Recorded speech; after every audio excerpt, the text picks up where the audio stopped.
Hi, this is Raju in Finland, and today we're going to take a look at the very basics of the edit page and how to get started. So let's check out the UI layout and how to get started on editing your timeline. So let's go to the edit page and let's check out the layout and the very basics on how to start editing a timeline. Most of the UI can be toggled on and off, as you can see, and it can be moved around a little bit, or at least adjusting the margins somewhat. And of course, if you end up messing this up and you don't know where to look anymore, there's one thing which is very handy to remember, which is you can go to Workspace and reset UI layout. There you go. This is how it was in the very beginning. If either you or Resolve screw it up, you can decide who to blame. Now you know how to get it back where you want it. Now let's check that I have everything that I want to turn on. Turn on, the media pool is on, the FX library now is on. I do not use the edit index or sign library, so I will not cover those. Then the mixer is something that I usually don't use in the edit page, so we might take a look into Fairlight later on. Metadata, rarely check it, and the inspector is something that will deserve its own video, so I'm going to leave it off for now.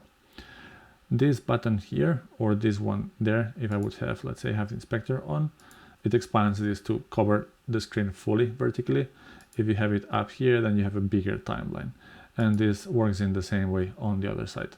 That means that you can only have one of these things active at a time, either the FX library or the media pool. Then you have a bigger timeline. But if you cover the whole vertical aspect, then you can have either the full media pool or the FX library or both. And this is how I usually keep it at the beginning of an edit when I drag things into the timeline. If I'm editing a really long clip, which is a talking head, which happens usually with these YouTube videos, and then I'm just going to be cutting that for quite a long time without needing any other media, I'm going to turn this all off and just have a full timeline and full viewer here to work in peace. But for now, let's leave this on.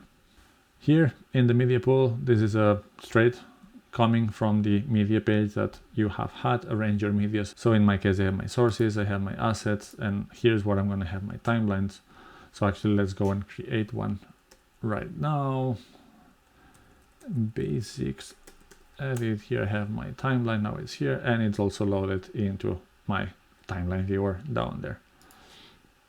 Then in the FX library, here's where we have our video transitions, audio transitions, titles meaning plain texts or fusion text, which are a lot more complex.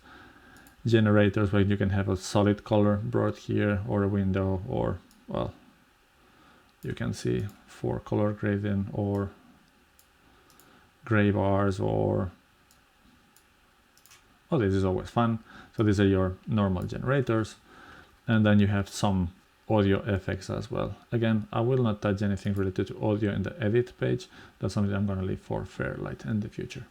Then here in the middle is where you have the viewer. And this viewer, you can see on the top what is actually showing. So in this case, I only have this one, but let's go ahead and create a second timeline. And let's call it second timeline. And now you can see that in the viewer, that's what I see. I can change to the other timeline. And now it's the basics timeline. Not much difference, so let's make them different.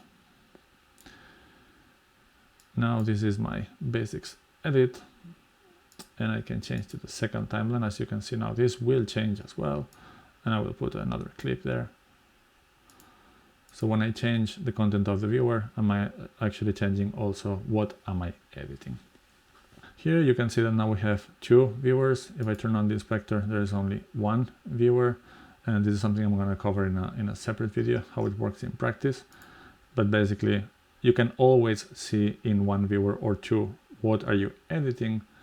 And if you have two viewers, you can see what your sources are and do things there. But I'm going to cover that separately in a different video. And finally, here we have our timeline when we're going to be doing our editing. So here we're going to be cutting and we're going to be moving stuff around, and your edit will be done and complete. In the next more detailed videos, we're going to go through at how to nest timelines in Davinci Resolve and how does that work. Then how to use tabs, or actually they are called stacked timelines, excellent feature in Davinci. Then how to change the track heights in different ways and how to restore them in case you messed up something.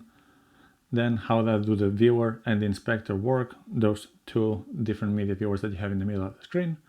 And finally, how does the trim edit work? I hope this was helpful and useful. Please like and subscribe, and we're gonna see you soon for some more content.